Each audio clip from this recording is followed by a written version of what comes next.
Assalamualaikum warahmatullahi wabarakatuh. Halo semuanya, Sobat Jovisa dimanapun kamu berada. Balik lagi bersama aku, Fahri, dalam program Jovisa Baper. Yang kali ini kita akan kedatangan narasumber yang gak kalah kerennya seperti episode sebelumnya. Dan kita sama-sama belajar nih dalam episode kali ini untuk mengulik pelajaran selama proses pernikahan maupun saat kita menghadapi pernikahan tersebut. Nah, kita insya Allah akan mengambil hikmahnya dari narasumber yang alhamdulillah sudah datang, sudah tiba di dekat aku. Langsung aja ya, aku panggilkan Mas Rohmat dan Mbak Zahra. Halo Mas Rohmat. Halo, siap Mas Mbak Fahri. Zahra, apa kabarnya? Sehat, Alhamdulillah. Langsung aja ya Mas, kita saling bertanya dan saling sharing lah ke teman-teman Sobat Jovisa yang ada di rumah. Boleh kenalan nggak sama teman-teman semua? Halo teman-teman semua, kembali dengan Assalamualaikum warahmatullahi wabarakatuh. Sahabat Jovisa Baper ya ini ya berarti Jovisa ya. Baper. Jovisa Baper, salam kenal. Saya Rahmat Rizky, biasa dipanggil Raki. Dan ini bersama istri saya. Silakan, istri saya ini biasa semangat juga. Iya. Perkenalkan, nama saya Zahra Safira, biasa dipanggil Zahra. Oke, kesibukannya apa nih? Saat ini Aktivitas sehari-hari. aktivitas sehari-hariku lagi jadi freelancer. Oke. Jadi banyak waktu di rumah, banyak kerja dari rumah gitu sekarang. Oke. Berarti ada project ya? Ya. Oke, kok Mbak Zahra? Kalau saya mengajar, Mas, di Mengajar, satu sekolah. Masya Allah. Ya. Masya Allah. Oke, langsung nih aku bisa diskusi bareng ya tentang proses selama berkenalan dengan Mbak Zahra. Mungkin sebelumnya aku nanya dulu nih. Dulu itu proses kenalnya gimana? Apakah pacaran, apakah taruh atau apa? Sehingga bisa menikah. Sebelum kita bahas itu lebih dalam, ku mau disclaimer dulu pertama bahwa pernikahanku ini bukan berarti bukan ku yang paling paling sempurna secara finansial, misalnya kan orang saat ini pertimbangannya itu ya. Kedua, secara sisi agama juga bukan berarti sudah matang juga. Tapi itu semua kami cuma berusaha untuk memulai mengawali untuk menikah dengan banyak pertimbangan tentunya. Ya. Nah, sehingga muncullah niat itu ditandai dengan kedatangan Zahra. Oke. Nah, kedatangannya seperti apa? Kedatangannya pada saat itu kita ada satu proyek bersama. Kali ini proyek sosial. Pada saat itu ada salah satu bencana di Indonesia, di Sukabumi. Oke. Entah kenapa gitu ya, kita dipertemukan di situ. Ditemukan.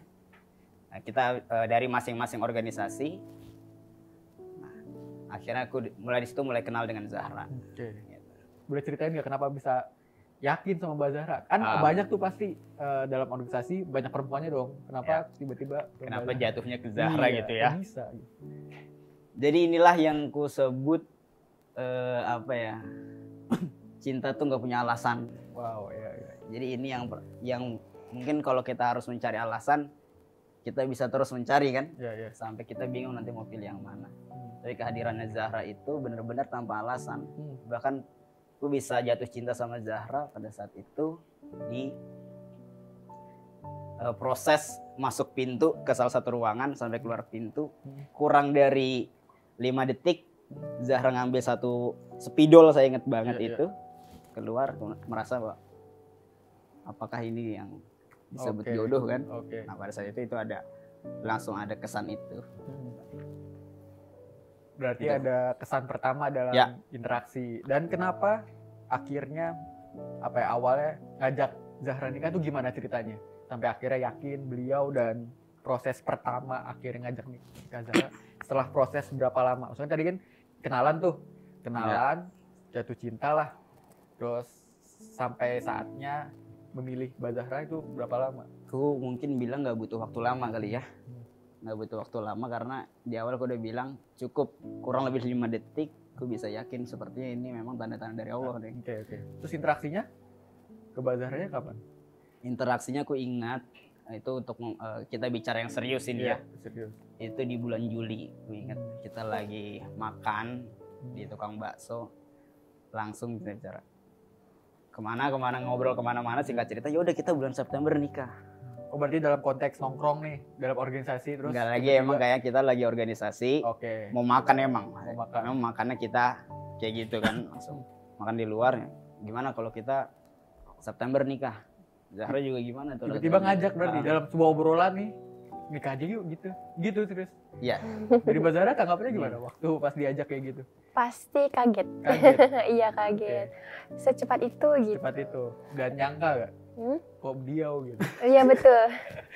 Oh kaget berarti? Kaget. Kaget. Awalnya kaget terus nggak nyangka aja ngajak serius itu gitu. Oke. Setelah itu beliau yakinin, Kak Raki yakinin, baru melanjut ke proses Oke. pernikahan gitu. Oke. Kayak gitu. Berarti pas diajak itu agak shock. Wah, shock dong. Agak shock. Tapi Iya. ini gak kayak Mbak Zahra juga tertarik berarti nggak Iya. kayak enggak deh gitu. Sempat nolak ya? Sempat terima gak? Terus nolak gitu? Nggak nolak sih. Gak nolak berarti Nggak nolak. karena udah tahu lah ya karakternya di Iya. sesama organisasi. Tantangannya apa nih? Tantangan selama proses perkenalan menuju pernikahan. Apakah ada rintangan, entah itu restu orang tua atau apa? Boleh ceritain nggak?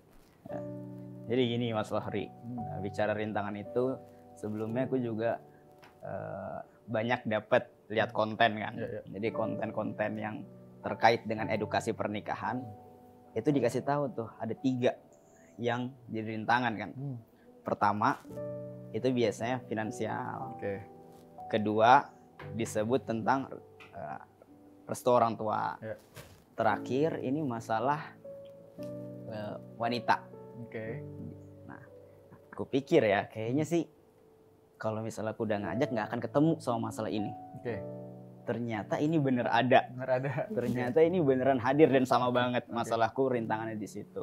Pertama di finansial. Oke. Di proses finansial sebelum ku niatkan untuk menikah itu memang keuangan tuh kayak seret banget ya. Seret, Bahasa lagi anak seret. zaman sekarang tuh kan seret banget. Entah kenapa pas udah yakin mau menikah ternyata bener-bener dikasih kemudahan. Oke. Pas Tiba. mau nikah. Pas Iya, mau iya, menikah udah ada niat mau menikah tuh Oke. kemudahan rizki itu dari bener-bener dari pintu yang tak terduga. Tiba-tiba ditawarin proyek ini, Oke. terus yang dulu sempet pinjam uang tiba-tiba pada bayar lagi Iya, semua. iya. Dan ini ku memaknai hal itu Oke. apakah ini sebuah tanda kan? Oke. Karena waktu dulu insecure tuh sama masalah finansial. Insecure pada umumnya lah ya. Iya. Kedua, akhirnya itu udah selesai tuh masalah keuangan selesai. Kedua, ini ku perihal masalah tadi restu. Terus tuh. Ku ketemu juga sama masalah ini teman-teman. Gimana tuh? Orang tua Zahra itu bukan orang tua yang kerja di rumah pulang berangkat pergi Oke. gitu. Oke. Tapi emang stay di satu kota, Di luar terus kota. di luar Jauh kota. dari rumah. Benar. Pada saat itu aku punya pikiran apakah aku samperin orang tuanya kan. Ada pikiran itu. Tiba-tiba Zahra kabarin, ayah pulang. Oke. Itu kita nggak tahu ada situasi itu ya. Ayahnya pulang, momen itu benar-benar harus kumanfaatin betul kan. Oke. Sorry. Ayah pulang pas momen tahu Zahra pengen nikah. Belum. Belum. Pas pulang. Belum. Oke. Itu emang kayak Belum tahu seakan-akan ya? ada skenario Allah tuh seakan-akan situ. Mudah ya. Datang momen itu ku manfaatkan betul untuk minta restu kan. Kira singkat cerita ku minta ketemu jam 10 malam, ngobrol, dikasih pengertian, kamu tuh masih harus banyak belajar. Oke. Ayahnya Zahra bilang itu. Jangan terburu-buru, Oke. nggak usah secepat ini. Oke. Sampai jam 2 pagi ku ingat Ditolak banget. halus ya. Akhirnya ku ditolak dengan tidak ada kepastian. Sampai jam 2 pagi. Sampai jam 2 pagi. Kok bisa gitu? Jadi jam 2 pagi tuh aku coba. Intinya banyak mendengar aja kan. Aku nggak mungkin sampein mengutarakan yang aneh-aneh kan. Nanti malah buruk pendapat orang tuanya Zahra sama aku. Akhirnya kita di situ ada rintangan lagi terkait restu kan. Terakhir rintangan yang ketiga ini adalah rintangan perihal perempuan teman-teman. Kupikir ini nggak akan terjadi. Oke. Tiba-tiba ini beneran ada. Secara kecantikan lebih cantik, secara pendidikan lebih tinggi, semuanya itu di standar di atas rata-rata. Terus aku kembali diingatkan sama teman-teman yang lain yang berapa aku sampaikan bahwa aku punya niat menikah. Hati-hati, itu bisa jadi cuma nafsu sesaat saja. Ya. khawatir itu kuat. Akhirnya aku kembalikan niat lagi bahwa ini cobaan pernikahan, ini adalah rintangan pernikahan. Bagian dari ujian. Dan aku pengen nanya nih, dan akhirnya bisa direstuin? Oh iya. Akhirnya setelah proses berapa lama? Nah, Dan akhirnya ini Zahra nih yang punya cerita nih, karena kan yang itu di Zahra kan soal restu kan. Sebelum Kak Raki itu ke rumah menyampaikan untuk melamar dan menikah gitu. Sebelumnya tuh beberapa hari ke belakang aku coba ngobrol sama kedua orang tuaku. Ngobrol nih bertiga, aku, ayah, sama mama. Nah, di situ aku mengutarakan kalau misalnya ada orang yang serius menikahi aku dan bagaimana pendapat kedua orang tuaku gitu. Awalnya ayahku shock banget, kirain mau bahas tentang pendidikan atau apa gitu kan. Ternyata mau membahas tentang menikah gitu. Terus ayahku bilang, serius deh, secepat ini gitu. Nah, memang setelah aku sampaikan, ayahku itu belum kasih kepastian boleh atau enggak. Nah, aku di situ nggak nge-pressure ayahku sih, ya udah untuk sementara ini yang penting aku udah utarakan, nanti selanjutnya itu urusan nanti gitu, proses. Nah setelah itu aku sampaikan nih ke Kak Raki kalau aku udah ngomong. Nah, tapi kata ayah, coba Kak Raki ke rumah dulu aja, ngomong baik-baik, siapa tahu ayahku bisa berubah pikiran gitu. Nah setelah hadir pun ternyata masih belum ada kepastian nih dari ayahku. Ayahku juga bilang sendiri masih ragu. Oke, ya udah gitu. Nah, hari-hari selanjutnya itu aku coba untuk nggak pasrah gitu. Coba untuk meyakini kedua orang tuaku masih usaha. Aku juga menunjukkan kalau misalnya aku tuh udah siap untuk menikah gitu. Di situ ada satu momen nih Kak, yang oke, aku pasrah sama Allah gitu ya. Allah mau kasih aku nikah kapan, mau tahun ini, mau ataupun tahun depan atau 5 tahun yang akan datang, aku pasrah. Di situ aku benar-benar pasrah, aku serahin sama Allah. Dan di situ aku posisinya lagi diklat di Bogor Kak, diklat guru di Bogor. Tiba-tiba ayahku nelpon, halo Dek gitu, lagi di mana gitu kan. Tadi ayah sempat ngobrol sama Bude dan Pak D. Dan ayah mencoba ikhlas kamu dan merestui kamu untuk menikah gitu. Nah di situ kayak ngerasa masya Allah, Allah mendengar doaku gitu. Di saat lagi setelah di titik dimana memasrahkan. Iya nikah, betul Kak. Hayu kalau nggak nikah nggak apa-apa dah.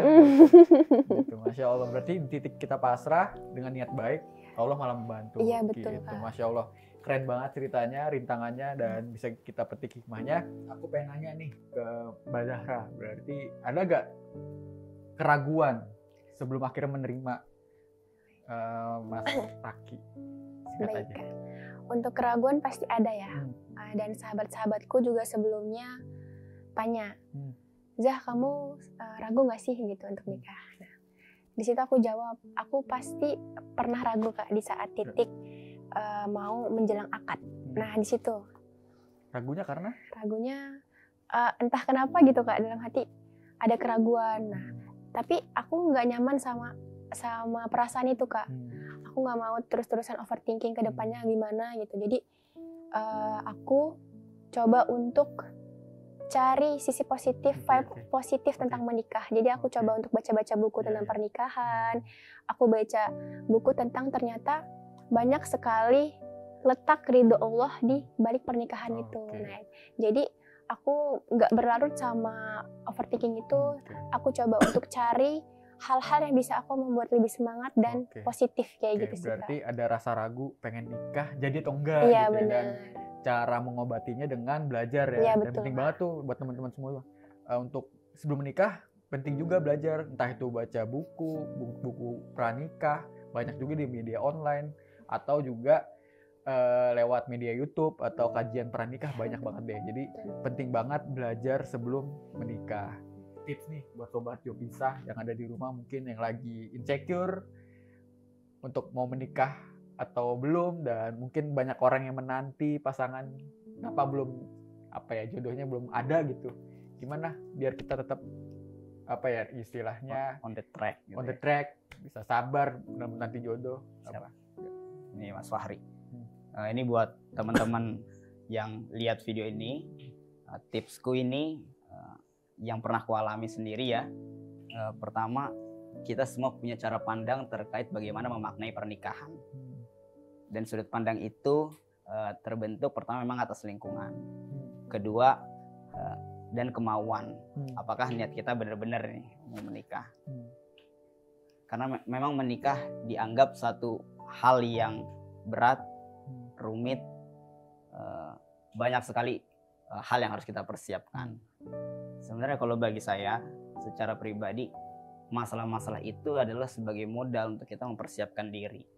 Jadi bicara pernikahan bukan bicara tentang cinta dan pekerjaan, tapi bagaimana kita punya perhitungan setelah menikah, itu apakah cinta dan pekerjaan mampu menjawab kehidupan yang akan kita lanjutkan. Itu yang pertama. Jadi teman-teman gak usah khawatir terkait itu. Kegelisahan, keraguan teman-teman itu semua adalah modal awal untuk menempuh peluang yang akan teman-teman hadapi di depan.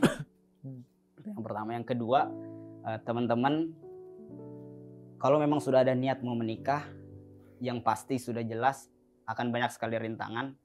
Karena kan kita sama-sama tahu bahwa syaiton itu sangat benci dengan ibadah pernikahan kan. Tapi ingat, di dalam ibadah pernikahan itu kita punya konsekuensi. Konsekuensinya itu yang ku alami ya, adalah langsung jelas yang mana halal, yang mana haram. Konsensi peluang kebaikannya jauh terbuka lebih luas. Sehingga kenapa kita harus berpikir dua kali untuk menikah. Berpikir dua kali untuk menikah dalam arti teman-teman gak usah khawatir, ada banyak janji Allah di situ. Keberkahan akan banyak sekali. Yang halal itu akan sangat terlihat jelas, yang haram itu yang memang kita tinggalkan. Itu yang membuat saya semakin yakin, semakin kuat untuk sepertinya memang jalan ini harus kita segerakan. Ya apalagi tadi yang aku dengar prosesnya bahkan dalam masa proses ya sebelum menikah udah dibantu Allah kan, udah dikasih tanda kayak tadi masalah rezeki. Tiba-tiba udah ada niat nikah, udah menyatakan niat yang baik. Tiba-tiba Allah ngasih project banyak. Yang tadi insecure jadi bersyukur. Karena tadinya benar banget. Insecure sama finansial, tiba-tiba wah dikasih rezeki nih. Dan itu udah tanda Allah. Dan bahkan itu belum sampai untuk menikah, baru niat yang baik. Masya Allah. Jadi berarti kita harus of positive thinking dan meyakini itu ya. Betul. Gitu. Terakhir, aku ngasih ini menurutku penting juga, bahwa pernikahan, persiapan sampai menjalin pernikahan bagiku itu adalah komitmen terkait ketakwaan. Jadi teman-teman semua, pernikahan memang tidak mudah, tapi bukan berarti kita nggak bisa lewatin. Itu hal yang harus dihadapin. Balutannya adalah komitmen ketakwaan teman-teman semua. Oke, kita udah di penghujung acara nih, dan alhamdulillah terima kasih buat sobat Jovisa semua yang ada di rumah, buat Mas Raki, Mbak Zahra yang udah bersedia hadir di studio kita dan bercerita, sharing bareng bersama di sini. Dan semoga sobat Jovisa semua bisa mengambil hikmahnya bahwa pernikahan itu harus dipersiapkan dengan matang, dan yakinkan diri kalau memang sudah siap untuk menikah. Silahkan untuk meyakinkan diri, entah itu lewat sahabat, keluarga, maupun sholat istiqoroh gitu. Dan jangan lupa saksikan program Jovisa Baper di YouTube Khazanah Network, subscribe, dan jangan lupa untuk follow Instagram @jovisa.id. Sampai ketemu di episode selanjutnya. Wassalamualaikum warahmatullahi wabarakatuh.